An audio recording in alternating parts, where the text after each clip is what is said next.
Բարև ձեզ, CBK-ի եթերում այսօր զրուցել ենք հետ ժամանակավոր կառավարիչ Ռոմանոս Պետրոսյանի հետ։ Բարև ձեզ, պարոն Պետրոսյան։ Բարի երեկո։ Շնորհակալ եմ, որ եկաք։ Պարոն Պետրոսյան, ինչպես գիտենք, 47 միլիոն դրամ է վարկային պարտավորություն է մարվել դոլար, ներողություն, վարկային պարտավորություն է մարվել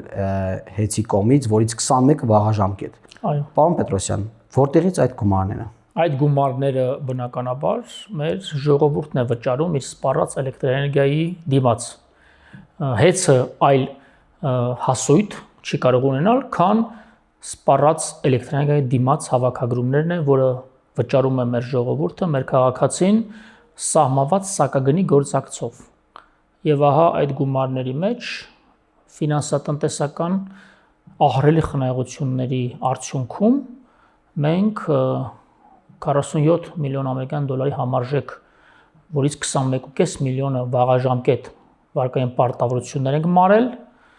ինչպես նաև մի շարք ուղղություններով ուռճացված ծախսերի կրճատումներ կամ առհասարակ կանխարգելում ենք իրականացրել, հեծի տնտեսվարման, այդ թվում է բնականon գործունեություն ապահովող սպասարկման ծառայությունների մի շարք ծառայությունների մատուցման, նաև պայմանագրերի խզման միջոցով նոր մրցույթներ ենք հայտարարել, ներառական, թափանցիկ,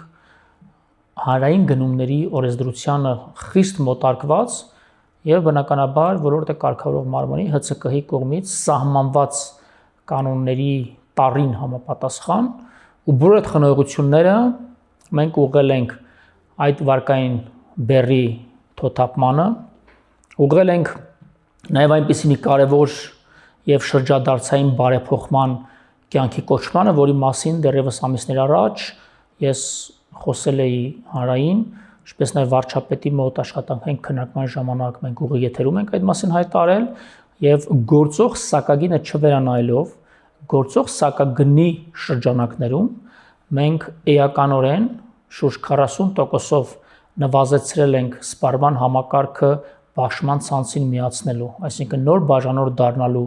սակագները մեր քաղաքացիները եւ իրավաբանական անձանց համար, այսինքն բիզնեսի համար եւս, ինչպես նաեւ սպառման համակարգի հզորությունները ավելացնելու վճարումների այդ գործակիցները ավելի քան 55%-ով ենք նվազեցրել։ Դա մի քանի միլիարդ դրամների որոշակի ֆինանսական միջոցներ է ենթադրում, որը որ հեծը անխուսափելիորեն պիտի բալանսավորի իր բյուջեից նվազեցման արդյունքում առաջացած այդ դեֆիցիտը, բայց սակագնի կառուցվածքը այսօր եւ սակագնի չափը մասնավորապես այս պահին այնքան տնտեսապես չէ գործող սակագնի էլեկտրաէներգիայի ուրեմն սպառման վճարի, այո, այս պահի համար ընթացիկ ֆինանսատնտեսական գնահատականի համաձայն այնքան շահեկան է հեծի համար, որ մենք առանց սակագինը նույնիսկ վերանայելու, նույնիսկ դույզնիսկ մտածելու, մենք կարողանում ենք էականորեն նվազեցնել սպառման համակարգը բաշխման ցանցին միացնելու վճարումները, եւ դա նաեւ մեր այն ամենացցում հակափաստարկն է օրվա սեփականատերի եւ նախկին կառավարիչների այն պնդումներին, որ դեռևս 2023 թվականի ապրիլի 1-ին, երբ բազմապատիկ անգամ թանկացնում են մեր քաղաքացիների համար նոր բաժանոր դառնալու եւ բիզնեսի համար իհարկե, իրավաբանական անձանց համար նոր բաժանոր դառնալու այդ վճարումները, իրենք դա մեկնաբանում են, որ կամ անխուսափելիորեն պիտի սակագինը բարձրացնեն, վերանայեն, կամ նոր բաժանոր դառնալու վճարումները էականորեն թանկացնեն։ Հիմա մենք առանց սակագինը վերանայելու այդ վճարումները դարձյալ էականորեն նվազեցնում ենք։ Ճիշտ է, մեզ չի հաջողվել ամբողջովին նույնը վերադառնալ, բնականաբար, քանի որ ամեն դեպքում երկրում կա ինֆլյացիա եւ տարի շարունակ այդ գինը չի թանկացել։ Եվ դա է հիմնավորումը, բայց պարոն Պետրոսյան, մինչև դրանց անդրադառնալը, ես խնայողություններ բառը, որ ասվում է, ճիշտն ասած, տպավորություն է, որ մենք ինչ գիտենք խնայողություն ասելով, հասկանում ենք, որ մարդկանց ծախսերի էական մասից մի փոքր հնարավոր է խնայողություն անել։ Մի փոքր հատված խնայելով ինչ որ բան, բայց 21 միլիոն դոլար այս կար ժամանակահատվածում ուղղել այդ ուղղությամբ 40%-ով նվազեցնել պաշտպանության ցանցին միանալու գումարը, 55%-ով նվազեցնել հզորությունների ավելացման վճարը։ Այսինքն դա խնայողություն կարելի է որակել, որովհետև առլի մեծ գումարների մասն է կարծեք խոսքը, եւ եթե մենք դա նայում ենք, հասկանալի է դառնում կամ տպավորություն է ստացվում, որ նախկինում հեծը ոչ թե անարդյունավետ է կառավարվել, այլ միտումնավոր չարաշահումներ են արվել եւ հանցագործություն է տեղի ունեցել։ Տեսեք, շատ տեղին դիտարկում եք անում, որին այսպես ասած չես կարող չհամաձայնել։ Այս պահին 2.5 տասնյակից ավելի քրեական վարույթներ են նախաձեռնված։ Քավլիցի, քանի դեռ չկա դատական վճիռ, որը մեկի անմեղության կանխավարկածը չեն կարող կասկածի տակ առնել։ Բայց ինձ մոտ տպավորությունը, որ էներգետիկ ռազմավարական այնպիսի խոշոր կազմակերպություն օժտված բնական մենաշներով, ինչպիսին հեծն է, կանխամտածված այնպիսի ֆինանսատնտեսական արժեշղթայի ու գործառույթների իմաստով այնպիսի խառնափնթոր իրավիճակ է ստեղծված, որտեղ որ տարբեր շերտերի գործիչներ, մինչև top management եւ սեփականատերեր, յուրաքանչյուրը այդ պղտոր ջրում իր ձուկն է որսացել։ Ինձ մոտ այդ տպավորությունն է եւ ավելին ասեմ, այո դուք իրավացի եք, որ խնայողություն դա մեղմ է ասված, ես ավելի շատ կբնորոշեի, որ մենք մեզ հաջողվել է այդ տոտալ մեքենայությունների, ֆինանսական մեքենայությունների փակ մոնոպոլ արժեշղթայի տնտեսվարման այդ միջավայրը ստատուս քվոն կազմաքանդել, լուծարել եւ ազատ շուկայական հարաբերությունների, այդ թվում նաեւ օրենսդրությամբ եւ իրավակարգավորումով սահմանված խաղի կանոններ սահմանել հեծի գործունեության ոլորտում, որի արդյունքում հասել ենք այս արդյունքների։ Եվ ես կարող եմ պարզապես ենթադրել եւ ոչ անհիմն, որ այն գումարները ահռելի, որ մենք խնայել ենք, ժամանակին պարզապես զարտուղի ուղներով, թեկուզ պատշաճ փաստաթղթավորմամբ, բայց իրի դրված դրանց չի փոխվում, կոնկրետ անձանց ու շրջանակների գրպանն են հոսել։ Այդ գումարները, որոնք որ մենք այսօր վերաներդնում ենք հեծում եւ ուղղում ենք կոնկրետ հեծի, որպես նաեւ մենաշնորհային դիրք զբաղեցնող ընկերության ծառայությունների որակի շեշտակի բարելավմանը, բաշխման ցանցի էական, ուրեմն նորացման ուղղված քայլեր ենք նախաձեռնում եւ արդեն որոշները կյանքի կոչում եւ ամենակարևորը յուրաքանչյուր քաղաքացու կյանքի որակի վրա ուղիղ ազդող նոր բաժանորդ դառնալու սակագների շեշտակի նվազեցում են կանում։ Իսկ վարկային բեռի թոթափումը ինչ են կարել, քանի որ առաջկա ծախսերը նվազեցնելու նաև։ Այո, որ հետագայում մենք լրացուցիչ տոկոսնագումարներ վարկային միջոցներ սպասարկելու հավելյալ ծախսեր չանենք, այլ դրանից եւս գոյացած ազատ միջոցները մենք վերաուղենք առաջնահերթ ցանցի վատթար վիճակը փոքրի շատ է լավարկելու այդ անհրաժեշտ գործողություններին։ Այդ այսպես կոչված Եվ ներողություն նաև կարևոր եմ համարում շեշտելու, որ մենք վարկերից այն վարկերն ենք մարել, որոնք ամենաբարձր տոկոսադրույքներն ունեին։ Նախապատվությունը մարելու այդ վարկերին ենք տվել, ինչպես նաև կարևոր եմ նաև համարում արձանագրենք, որ իմ նշանակման պահին 25 թվականի հուլիսի 18-ին ու մինչև այդ պահը բոլոր հարկային պարտավորությունները տարիներ ի վեր եւ աշխատավարձերը հեծը ուրեմն տևական ժամանակ մարել է կարճաժամկետ օվերդրաֆտներ ու նոր վարկային միջոցներ ներգրավելու արդյունքում ու այդ գործառույթությունը օրինակ տևել է 10 օր օվերդրաֆտը բացել կոնկրետ գործընկեր բանկում մի քանի միլիարդ դրամ ներգրավել հարկային պարտավորություններ վարկային պլանային պարտավորություններ մարել աշխատավարձեր վճարել շուրջ 7000 աշխատակիցների ապա միայն հատուկ հաշվից գումարները տեղափոխել ընթացիկ հաշիվների եւ նաեւ մարել այդ 10-օրյա, 15-օրյա հատուկ հաշիվը ինչ հաշիվ է։ Հատուկ հաշիվը դա առանձին հաշվի համար է, որը որ ինք առանձին ինստիտուտ է, որտեղ որ հավաքագրվում են բոլորի սպառած էլեկտրոէներգիայի ուրեմն վճարումները։ Դա առանձին ընթացակարգով է բացվում կոնկրետ բանկում, հանրային ծառայությունը կարգող հանձնաժողովի թույլտվությամբ եւ հանձնաժողովի վերահսկողությամբ եւ հատուկ հաշվի միջոցները հայեցողությամբ չեն կարող ծախսվել top management-ի ղեկավարության կողմից, այլ դրանք հատուկ ընթացակարգերով հաշվանցումներ են անում ընթացիկ հաշվիներին, ընթացիկ հաշվիներից են կատարում ծախսումները եւ ահա հատուկ հաշվից մինչեւ հավաքագրվի եւ միջոցները տեղափոխեն ընթացիկ հաշվիներին, որոնք որպես կանոն միշտ դատարկ են եղել 10-15 օրով կարճաժամկետ վարկեր են ներգրավել պարբերաբար եւ երբ ես առաջին օրը ներկայացա հետ իմ կարգավիճակը ստանձնելու ֆինանսական տնօրինությունից բերեց մի շարք փաստաթղթեր, որոնց համաձայն պիտի կարճաժամկետ վարկեր ներգրավեր հենց առաջին օրը եւ այն միանգամից ինձ մոտ բնականաբար տարակուսանքի առիթ դարձավ եւ ես երբ արդեն հետաքրվեցի տեղեկանքներ պահանջեցի նաեւ հաշվետվության կանչեցի այդ համապատասխան ստորաբաժնի ղեկավարին որ ինչ նպատակ է դա հետապնդում ասեն դե որպես կանոն ընթացիկ հաշվետվական գումար չի լինում մենք 10-15 օրով օվերդրաֆտ ենք վերցնում վճարում ենք աշխատավարձերը հարկերը միջև հատուկ հաշվից տեղափոխում ենք մեր միջոցները նոր միայն դրանից հետո փակում ենք այս կարճաժամկետ վարկային բայց այդ գործարքների արդյունքում սպասարկման վճար բացման վճար 10-15 օրվա տոկոսադրույքներ 10-12 միլիոն յուրաքանչյուր անգամ հավելել ծախսեր դա հաշվեգրվում հեցի հաշվին մենք նույնիսկ այդ առատավոր պրակտիկան ենք արմատախիլ արել եւ իմ նշանակման պահից ի վեր որևէ դրամ նոր հարկային պարտավորություն վարկային պարտավորություն նոր օվերդրաֆտ կամ որևէ տեսակի այլ փոխառության ֆինանսական գործարք տեղի չի ունեցել բոլոր այս ծախսումները արվել են բացառապես հեցի սեփական միջոցների հաշվին ընդ որում այդ վաղաժամ վարկերի մարումն ու մեր սովորական բնականon պարտավորությունների սպասարկումը հանդեպ եւ միջազգային բանկերի եւ տեղական մի քանի բանկերի։ Պարոն Պետրոսյան, դուք նշեցիք այսպես կոչված խնայողությունների մասին եւ ձեր էջում գրել եք, որ 4.1 միլիարդ դրամ է պետբյուջե ուղարկել հեծը այս տարվա ընթացքում եւ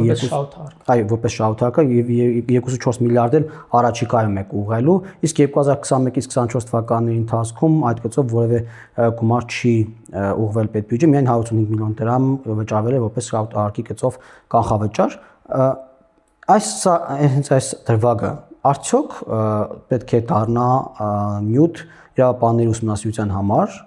սա մեկ, եւ երկրորդը պարոն Պետրոսյան, որ տեսնում ենք թե խնայողությունները ուր են ուղղվում, օրինակ այդ նվազեցումներին կամ վարկերը մարելուն, արդյոք նպատակ կհամարը հենց այդ ուղղությամբ այդ գումարները ուղղել, թե հաշվի առնելով մեր ցանցի աղետալի վիճակը ավելի նպատակարար չէ, որպեսզի այդ գումարները ուղղվեին այնտեղ արդիականացնելու համար եւ ինչու ոչ նաեւ սակագինը վերանայելու։ Սկսեմ վերջից։ Սակագինը այն, որ այս տարի ՀՑԿՀ-ն նույնը թողեց, վերանայում չեղավ,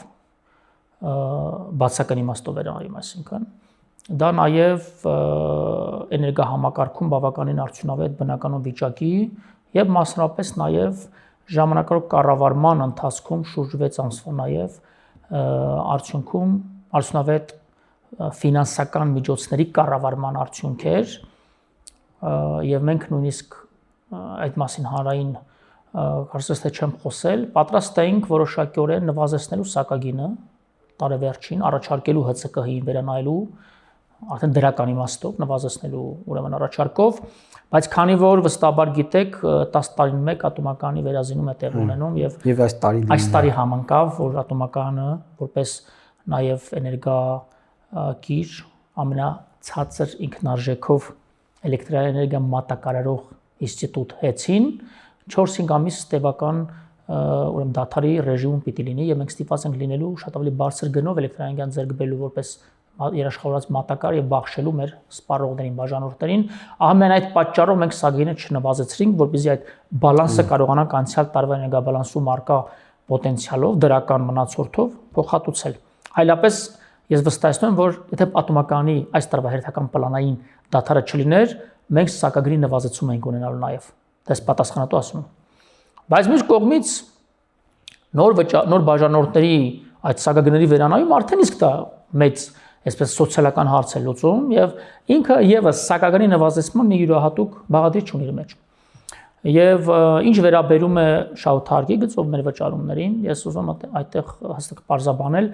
քրեիրավական տեսակետից այդտեղ հանցակազմի հատկանիշներ չկան, դա ֆինանսական է դա։ Տեսեք, դա ֆինանսական գործառնություն է։ 21-ից 24 թվականներին պարզապես հեցի շահույթը իրեն փաստաթղթավորելով որպես վերաներդրում են այսպես ասած ձևակերպել, այսինքն շահույթ որպես այդպիսին չեն ստացել, որ հարկվեր շահութարկով, բայց գեներացված շահույթ կար հեցում։ Եվ գեներացված շահույթի պարագայում իմ գնահատմամբ դա առերևույթ ֆինանսական մեքենայություն է։ Եթե կա շահույթ, որ պիտի հարկվի, ապա ինչպես առածն է ասում, Աստծուն ասում, կեսարինը կեսարին։ Իմ պարագայում մասնավորապես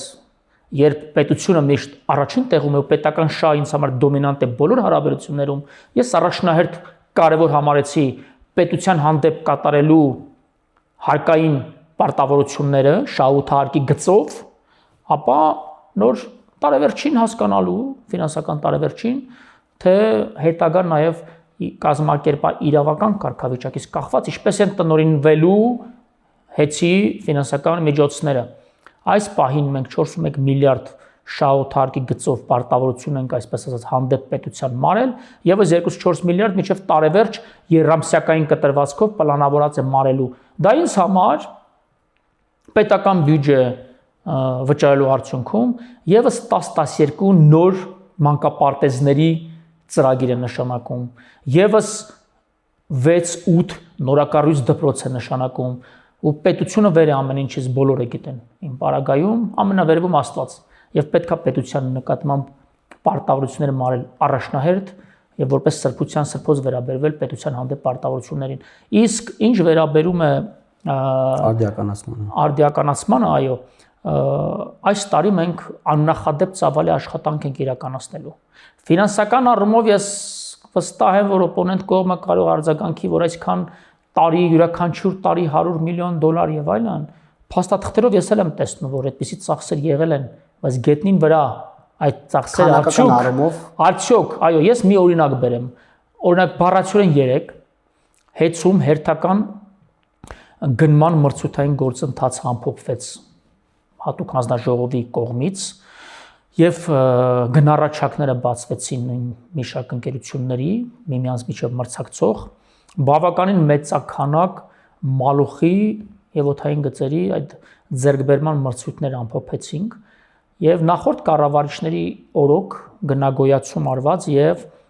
գնումների պլանով դա հատուկ փաստաթուղթ է, որը հաստատում է տնօրենի խորհուրդը եւ կյանքի է կոչում տարվա ընթացքում գործադիր կառավարման ուրեմն կողմից գնումների պլանով այդ քանակի մալուխ, այդ տեսակի, այդ ծավալի նախատեսված էր 3.4 միլիարդի մոտավորապես բյուջե։ Երեկվա մեր մրցույթի արդյունքում հաղթող ճանաչվեցին մի շարք ընկերություններ, որոնց հանրագումարը գնառաչարկի 2.1 միլիարդի մոտ էր։ Այսինքն մենք միայն 3 ամփոփված գնումների գործընթացով եւս 1.3 միլիարդ դրամի խնայողություն ունեցանք, այսպես ասած, եւ այդ միջոցները արդյունավետ կառավարման, այդ միջոցները, այսպես ասեմ, ես համոզմունք եմ հայտնում, որ ինչ որ կերպ դուրս էր բերվելու հեծից։ Ինչ որ զարտուղի ճանապարհներով, գուցե թղթերով ամեն ինչ կարգին էր։ Եվ այդ ներդրումները թղթերի վրա երևար որ կա, բայց ուրճացված գնագոյացում էր արված ըստ էության, գնումների պլանում մոտ 30-40% շուկայից ուրճացված գիներ տեղավորված, որը որ պիտի դուրս բերվեր կոնկրետ շրջանակների ձեռամբ, կոնկրետ շրջանակների համար։ Եվ այդ 1.3 միլիարդը մենք ուղղելու ենք 3 նոր 0-ից նախատեսվող բարձր լարման ենթակայանների կառուցմանը, որոնք որ պետք է իրավիճակը փոքր-շատ է, ինչու փոքր-շատ է, զգալիորեն շտկեն մայրաքաղաքի արվարձաններից մի քանիսում, ինչպես նաև մարզային խոշոր բավականին լայն կառուցապատում ունեցող քաղաքներից մեկում։ Քանի դեռ պաշտոնապես պայմանները կնքված չեն, չեմ կարող մանրամասները անդրադառնալ, բայց որ 1.3 միլիարդի արդեն արձանագրված խնայողություն ունեցանք միայն 3, դա փաստ է։ Պարոն Պետրոսյան, այստեղից մի հարց է ծնվում, այսինքն այս շահութարկը, որ պետբյուջե եք վճարել, այսինքն բուն շահույթն էլ սեփականատերերին եք ասել, կարող ենք ասել, որ ձեր կառավարման ընթացքում իրենք շահույթով են դուրս գալիս։ Բնականաբար անցյալ տարվա ֆինանսական տարում մենք բավականին խոշոր, այսպես ասած, բազմամիլիարդանոց շահույթով ենք փակել ֆինանսական տարին հեծում, բայց քանի որ կոմերցիոն որոշակի նաև տեղեկատվությունը հանդիսամ չէի ուզի հրապարակել թիվով ամբողջական, բայց այն ինչ որ ֆինանսական գործառնությունների արդյունքում տնտեսվարման արդյունքում փաստաթղթավորում է պատշաճ եւ հարկային հաշվետվություններում եւ ֆինանսական հաշվառման մեր փաստաթղթերում, բնականաբար այդ բոլորը նաև ընկերության վերջնական գնահատման վրա պիտի իրենց ազդեցություն ունենան։ Իմ կառավարման շրջանում, ժամանակավոր կառավարման, քանի որ ընկերությունը այսպես ասած ճինաժամային կառավարման տիրույթում է, լիցենզիա զրկված եւ ժամանակավոր կառավարչի գործադիր կառավարմանը հանձնված պետության կողմից, բնականաբար որևէ դիվիդենդ չի վճարվել, չի վճարվի նաեւ, քանի դեռ գործընթացը իր բնականon հանգրվանին չի հասել հեծին պլյուս է, այսինքն իմաստով որ իր գնի վրա է ազդում։ Բնականաբար ցանկացած լավարկում գործընթացների, ցանկացած արդյունավետության բարձրացում դա ի նպաստ հեծին է, իսկ այն փաստը, որ դե ֆակտո հեծ այսօր պետական է եւ մնում են դե յուրե ամրագրել դա ամիսներ անց, դա մեր ժողովրդի համար է եւ մեր ժողովուրդը պիտի նաեւ ուրախ լինի այդ ձեռքբերումների համար, որովհետեւ վերջնարդյունքում ազգայնացումից հետո մենք ունենալու ենք ռազմավարական էներգետիկ լուրջ պետական կորպորացիա, որը գուցե հետագայում հանձնվի նաեւ կոնցեսիոն կառավարման շուրջ միջազգային լուրջ ընկերության, դա արդեն հետագա քաղաքական այլ որոշումների դիրույթում է վարչապետը պիտի որոշի եւ կառավարությունը, բայց ինձ համար շատ ուրախալի է, որ մեր պետությունը իր կենսունակությունը, իր դիմակայունությունը վերագտել է այն աշճանի, որ տասնամյակներ առաջ իրենց խլված այսօր օրենքի եւ իրավունքի գերակայության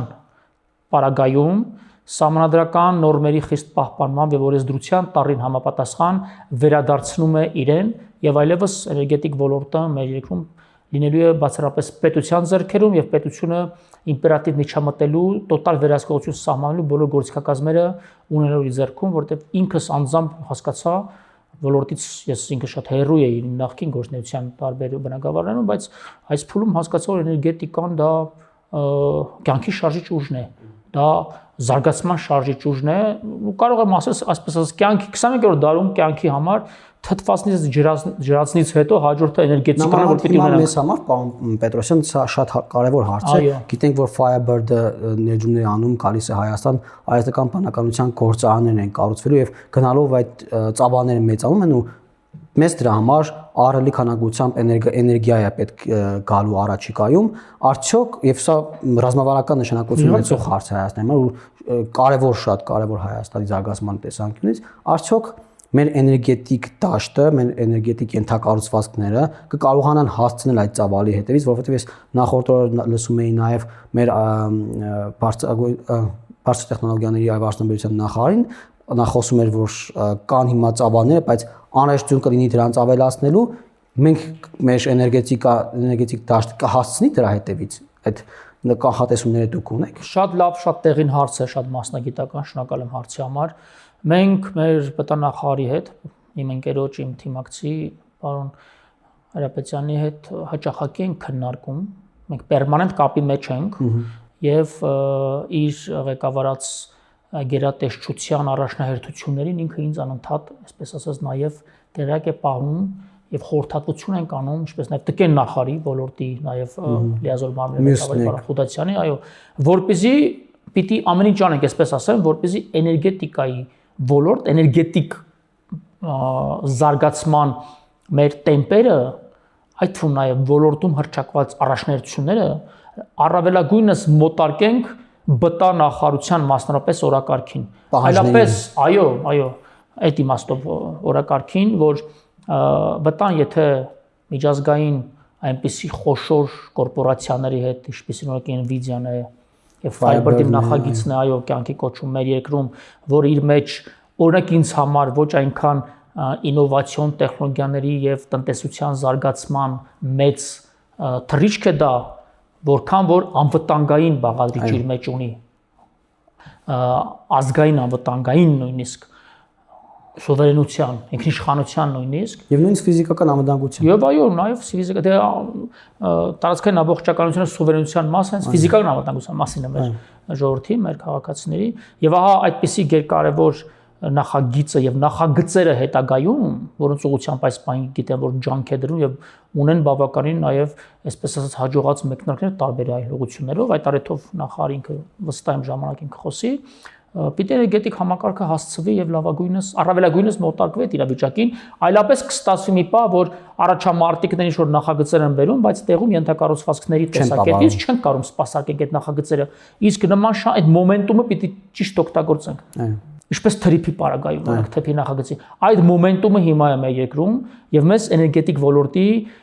քայլերով չէ, թռիչքաձև զարգացման անհրաժեշտություն ունենք այս պահին։ Ինչին է միտված նաև այսօր հեծի ներդրումային ծրագրերին առաջնությունը, որոնք արդեն իմ թիմով մենք նախանշել ենք այս տարվա համար։ Մենք ինչ ենք արել։ Մենք վերցրել ենք 24-34 թվականների տասնամյա ներդրումային ծրագրի բովանդակությունը, որը հաստատված է ՀՑԿՀ-ում, որպես ոլորտը կարգող մարմին, եւ պրոյեկտեր ենք այս տարվա անելիքների վրա եւ դուրս ենք բերել մի շարք ծրագրեր, որոնք մենք ինքնանպատակ ենք համարել կամ ոչ արդյունավետ եւ փոխարենը այնպիսի ծրագրեր ենք նախանշել այս տարվա շուրջ 47-48 միլիարդ դրամ բյուջե նախատեսող ներդրումային ծրագրում, որոնք որ կարող են առավելագույնս մոտարկվել նախ կառավարության զարգացման ծրագրերի մարզում եւ մայրաքաղաքում, ապա նաեւ տեխնոլոգիական այն հսկաների ու հնարավոր ներդրումային միջավայրի լավարկմանը, որոնք որ տարբեր տարածաշրջանում այսօր կարծես թե ուրվագծվում են։ Եվ պիտի ասեմ, որ հիմա մրցույթների փուլն է արդեն բավական մրցույթ հայտարարված է, մի շարք մրցույթներ ցավով եմ նշում ներքին կարողություն առումով մասնակիցների կամ սակավությունից կամ պարզապես մոնոպոլ դիրքով նախկինում տասնամյակում մոնոպոլ դիրքով պայմանավորված այդ կարողությունները չեն ձևավորվել եւ ստիպված ենք լինում մենք մրցույթները վերահայտարարել պայմանագրեր խզել վերակնքելու նպատակով նոր մրցույթներ հայտարարել եւ նաեւ կոչս մեր էներգետիկ ոլորտի տնտեսվարողներին, որպեսզի հեծի մրցույթներին հետևեն, ավելի ակտիվ ներգրավեն, որովհետեւ ահռելի միջոցներ են շուկա, այսպես ասած, ներարկվում եւ դա անխուսափ բերում նաեւ էներգետիկ ոլորտի ընդհանուր այդ բնագավառի զարգացմանը։ Պարոն Պետրոսյան, անցնելով մի քիչ քաղաքական թեմաների, որովհետեւ փոխկապակցված են այս երկու բնագավառները, այն իմաստով, որ օրինակ նախկին կառավարիչը եւ սեփականատերը ցես քննադատում էին ու նշում էին, որ հնարավորություն կա եւ իրենք պլանավորում էին սակագին օրինակ իջեցնելու այդ քննադատություններ տեղում, բայց վերջին շրջանում իրենք այդ քննադատությունները հետ են կանչել, կարծես թե չեն խոսում ընդհանրապես հեծի մասին կամ զերծ են մնում այդ խոսակցություններից։ Այս իմաստով ինչու ձեր կարծիքով ինչու նրանք, որովհետեւ դա քարոզչական գործիք էր դարձել նախընտրական շրջանում, ակնհայտորեն նախընտրական պայքարի գործիքակազմում էր հեծը էլեկտրաէներգիայի սակագինը, բայց հիմա չկա այդ ճնշումը, հա, իրենց կողմից։ Տեսեք, այստեղ տրամաբանորեն միմյանց հակասող երկու գործընթացի մեջ կարող ենք, այսպես ասած, իրենց դիտարկել։ Ես որ առաջին օրը հեծ էի ժամանել եւ լրատվականների մեր ներկայացուցիչների հետ, այդ թվում դուք եք ներկա շփվում էինք գլխամասային գրասենյակի բակում, ինձ այսպես ակնհայտ ընդդիմադիր հայացքներով տրամադրված լրատվականներից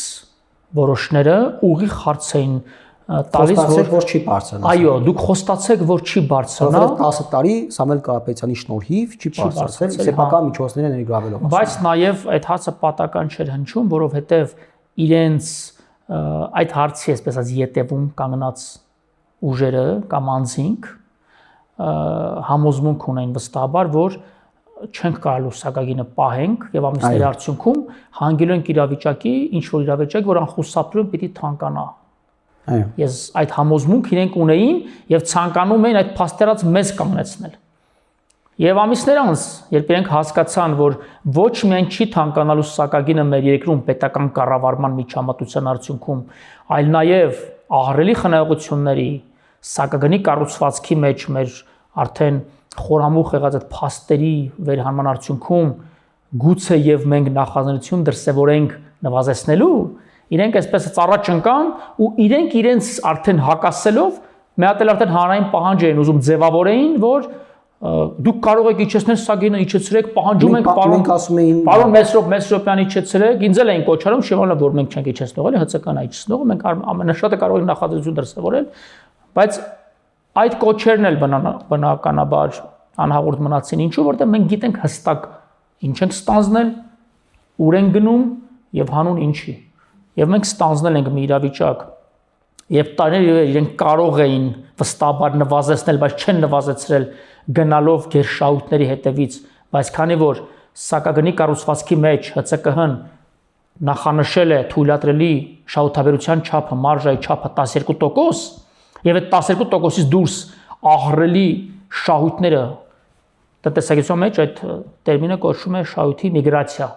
Իրենք մոնոպոլ տնտեսվարման արժեշտայի միջոցով ահռելի շահույթներ միգրացիային անում իրենց փոխկապակցված առանձին տնտեսվարող սուբյեկտներ, մասնավոր ընկերություններ, որով այդ մասնավոր ընկերությունները տարեվերջին արդեն նախորդ տարիներին դա ինձ արդեն հայտնի է ՊՎՑ-ի գործունեության շրջանից, որ պետք ներկայացրեց իրենց հաշվետվությունների մեջ մինչև 2-300% շահութաբերություն են ցույց տվել։ Պաշտոնապես փաստաթղթերով շահութարկեր են վճարել դրա համար։ Հիմա հարց ռետորական իհարկե Հայաստանում արդյոք կա նման բիզնես ոլորտ, որտեղ 300% շահութաբերություն լինի։ Արի ուտես, որ 15 ընկերությունների խմբի համար հեծ այդ բիզնես ոլորտներ։ Եվ տեսնելով, որ արդեն անխուսափելի է օրակարգ գալու նվազագրի նվազման հրամայականը, իրենք պարզապես չեն հաշվել, որ ախրեստարի ատոմականը 4-5 ամսով դադարատալու եւ դա մեզ թույլ չի տալու ստիպված չի չեցնել սակագինը, եկան ու իրանք իրենց այսպես ասած մատնեցին, որ այդ հաշվարկները ինքը շատ լավ գիտեին, լավ է գիտեն, որ խոսում են կարա սակագինը նվազի, որի մասին մենք չենք խոսել։ Մենակ այն, որ մենք սակագինը նույնն ենք թողել ատոմականը 5 ամիս դադար տալուց եւ նոր բաժանող դառնալու վճարները իրականում նվազելուց հետո դա արդեն ես կարծում եմ բավականին խոսուն քայլ է միտված պետական եւ հանրային շահի սպասարկմանը եւ նաեւ ավելացնեմ, որ կոնկրետ իրենց պարագայում այդ սակագինը, որ սահմանված է մեր երկրում, այդ գինը իրենք 10 տարի առաջ երբ մասնավորեցվում է, ավելի ձեռք էին բերում, ոչ թե մասնավորեցում էր, այլ սեփականատիրոջ ձեռք էր բերում 15 ընկերությունների խումբը, դա հերոսություն էր մատուցվում որպես փրկեց երգամակարգ եւ այլն, բայց ես հիմա կառուցվածքներով այո, բայց ես հիմա այլ փաստ վկայակոչեմ մի երկրում, մեր երկրում, որտեղ ունենք ատոմակայան, ընդ որում Փառք Աստծո շատ ուրախ եմ այդ առիթով, որ աշխարհի ամենա նաև ներկանալի ամենա անվտանգային տեսակետից վերազինված խորհրդային Հայաստանի ժառանգած նաև ատոմականն է, մեր ատոմականը top 3-5-ի մեջ է մտնում իր որակներով, իր նաև հզորություններով ու կարողություններով։ Այդ ատոմակայանը մի քանի խոշոր ջեկեր արևային էներգետիկայի պրակտիկորեն սպառ ինդուստրիայի հնարավորություն եւ արդեն ավելի քան 3 գործող ատոմականի չափ արտադրվող արտադրական հզորություն, այո, մի քանի տասնյակ փոքր հիդրոէլեկտրակայաններ ունեցող երկրում, ուրեմն ամենաթանկ սակագինն է այսօր մեր քաղաքացու համար, համեմատությամբ տարածաշրջանի, մեր զարարևելքի եւ հետխորհրդային երկրների։ Դա ի սկզբանե արդեն մեր քաղաքացիների համար, մեր քաղաքացիների նկատմամբ անազնիվ էր մեղմ ասած։ Բայց այդ սակագինը պահելով մենք, այսպես ասած, կոմբինացված այլ ուրեմն միջոցներ ենք տալիս մեր հանրությանը, մեր բաժանորդներին եւ նաեւ սակագնի կառուցվածքի մեջ հնարավորինս հասույթներից ձևավորված այդ ֆինանսական միջոցներ արդյունավետ օգտագործելով սպասարկման ծախսերի բնականon գործունեությունը ապահովող ծախսումների, ինչպես նաեւ ներդրումային ծրագրի իրականացման գործընթացները թափանցիկ մրցակցային իրականացնելու արդյունքում ահռելի միջոցները մենք վերաներդնում ենք ցանցի իրավիճակի լավարկմանը, կարողությունների, թողունակության, հզորության նաև հզորությունների բարձրացմանը եւ ամենակարևորը նաև ցանցը մենք սկսել ենք վերազինել արդեն եվրոպական արտադրության նոր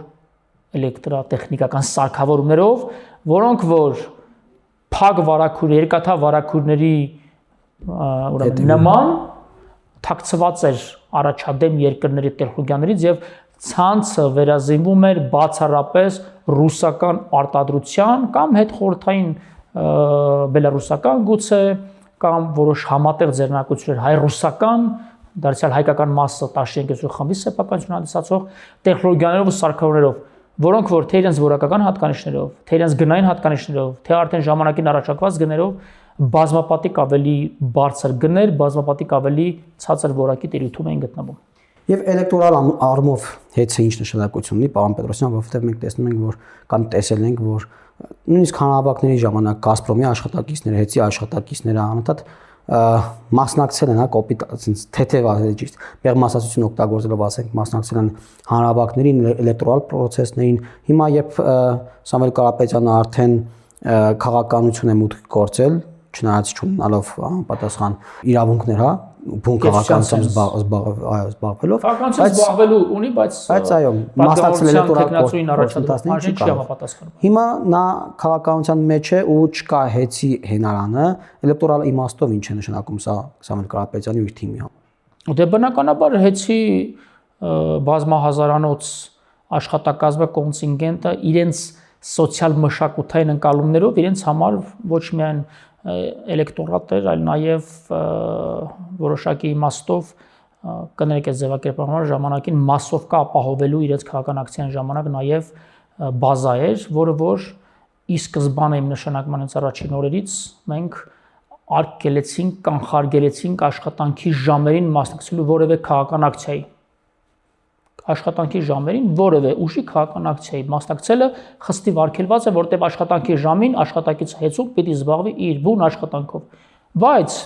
ժամը 6-ից հետո, աշխատանքային օրվա ավարտից հետո, շաբաթ-կիրակի իր հանգստյան կամ արձակուրդորին ցանկացած հեծի աշխատակից որպես քաղաքացի իրավագիտակից քաղաքացի ազատ է իր քաղաքական համոզմունքները դրսևորելու, իրացնելու, մասնակցելու ցանկացած օրինական քաղաքական ակցիայի, խաղաղ հավաքների եւ այլն սահմանադրությամբ երաշխավորված իրավունքների իրացմամբ պատական չեմ ասում օրենքով եւ սահմանադրությամբ նաեւ սահմանված, որովհետեւ կան մի շարք քրեական գործեր, որ նաեւ նախկինում միջև վարչական վարույթարությունը հեծի տարբեր կալիբրի պաշտոնյաներ, աշխատակիցներ, տարբեր ստորաբաժանումների ղեկավարներ, տարբեր մոտիվացիաներով, այդ թվում նաև խրախուսանքներով մոտիվացրել են նյութապես շագրեն եւ այդ փաստերով կան քրեական վարույթներ նախաձեռնված, մեղադրանքներ կան առաջադրված, հեծից նաև բերման ենթարկվածներ կան ժամանակին ձերբակալվածներ, կալանավորվածներ, բոլոր այդ երևույթները այս պահին բնականաբար հանրահավաքների այո, նյութապես շագրել եւ տարել են այդ թվում նաև պաշտոնական դիրք օգտագործելով։ Այս պահին ես կարող եմ պաշտոնապես ասել, որ հեծում թևածում է իրավատեր, իրավագիտակից քաղաքացիական վարքագծի խրախուսումը եւ անա բարձր մակարդակով բոլոր ստորաբաժանումների ղեկավարներին, տնօրինությունների ղեկավարներին, իմ տեղակալներին, մասնաճյուղերի տնօրինության պետերին ասված է աշխատանքի ժամին բացառում են որևէ քաղաքացու ցանկացած քաղաքական ուժի սատարելու այդ քաղաքացիական պայմանագրի իհարկե իրավական պետության նորմերին հարիր աշխատանքից դուրս ցանկացած քաղաքացի ազատ է իր նախընտրած քաղաքական ուժին հարելու կամ ակցիաներին մասնակցելու խաղաղ հավաքների եւ մնացած համանդրական իրավունքների իրացման առումով, բայց արդեն դա իսկ մեր քաղաքացիների, մեր հեծի շուրջ 7000 աշխատակիցների համար բնականաբար սոցիալ մշակութային, քաղաքական տեսլականի, արժե համակարգի, կառավարման մշակույթի առումով պարզ է իրենք ում հետ գործ ունեն, ում հետ են գործ ունեցել եւ արդեն իրենք իսկ որպես իրավատեր արժանապատիվ քաղաքացիներ կգնան իրենց այն ուժի հետևից կամ այն քաղաքական գործիչների հետևից, ովքեր որ իրենց երաշխավորում են սահմանադրական իրենց իրավունքների անկախտելիությունը, իրացումը եւ հիրավի իրավական ու ժողովրդավար երկրի կառուցման ջատագովներ են։ Ու ես շնորհակալություն եմ հայտնում հեծի բոլոր աշխատակիցներին այսօր, ովքեր իրենց աշխատանքային պարտականությունները կատարում են պատշաճ,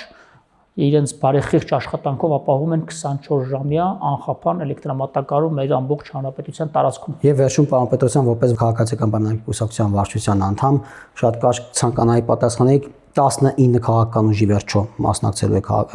առաջիկա ընտրություններին, այսօր ավարտվեց գրանցումը։ Բայց 19 գրանցում չեղավ դեռ։ 19 ուժ արդեն ներկայացրել են փաստաթղթերը, այո։ Ժամ 6-ի դրությամբ 19 կա։ 23-ից, որը բացվել էին հաշիվները, 19 արդեն դիմում է եղել։ Կեսօրին դեռ 10-ը չէր անցել, արդեն լրացավ 19 քաղաքական ուժի մասնակցելու ընտրություններին եւ պարոն Պետրոսյան, ինչպես կգնահատեք այս իրավիճակը, որովհետեւ ակնհայտորեն ընդդիմադիր հատվածը նշում է, որ ըստ էության գնում են բոլորը մեկի դեմ սկզբունքով ընդդեմ քաղաքացիական պայմանագրին իշխանա զրկելու եւ դուք ինչպես եք գնահատում պարոն Պետրոսյան, կան այնտեղ ուժեր, որոնք այդ ձեր ասած երագլուխ պատերազմի կուսակցություններից դուրս են կամ ներս ձեր գնահատականը։ Իմ գնահատականը սա է, կա քաղաքացիական պայմանագիր կուսակցություն, ով խաղաղության ջատագովն է, ով մեր տարածաշրջանում մասնապես մեր երկրում խաղաղ արարման բաց սահմանների, հարևանների հետ բարիդրացիական հարաբերությունների, գլոբալ աշխարհի առջև բացվելու, ուժային տարբեր կենտրոնների տարժանապատիվ հարաբերություններ կառուցելու, արտաքին բալանսավորված քաղաքականության, ռազմաքաղաքական չկաշկանդված եւ միայն մեր սեփական պետական ու ազգային շահերը սպասարկող հարաբերությունների ջատագովն է եւ կան քաղաքական ուժեր, մեկ-երկու բացառությունով իհարկե, որոնք ինչ-որ կերպ ածածվում են նաեւ մեր առաջ քաշած օրակարգերի, եւ կան քաղաքական ուժեր, որոնց որ ես մի բառով կբնորոշեմ ռևանշիստներ եւ ռևանշիստների պայքարը ընդդեմ խաղաղության օրակարգի, ընդդեմ իրական Հայաստանի, ընդդեմ արժանապատիվ արտաքին քաղաքականություն իրականացնող ժողովրդավար, իրավական, սոցիալական Հայաստանի Հանրապետություն կերտելու ուժի դատապարտված է ձախողման եւ ես վստահ եմ, որ քաղաքացիական պայմանագիր կուսակցությունը մեր խոհեմ ու գիտակից ժողովրդի քվեով հերթական անգամ ստանձնելու է սահմանադրական մեծամասնություն ազգային ժողովում։ Այսօրը հիշեք, ամսուկես անց կամփոփենք իմ ասած խոսքերը։ Շնորհակալ եմ։ Ես եմ շնորհակալ եմ, պարոն Պետրոսյան։ CVK-ի եթերում զրուցեցինք Մանոս Պետրոսյանի հետ, իսկ դուք բաժանորդագրվեք մեր ալիքի, մեր YouTube-յան, Facebook-յան ալիքներին եւ կիսվեք այս տեսանյութով, ցտեսություն կհանդիպենք։ Հավանիր տեսանյութը եւ բաժանորդագրվիր նորությունները բաց չթողնելու համար։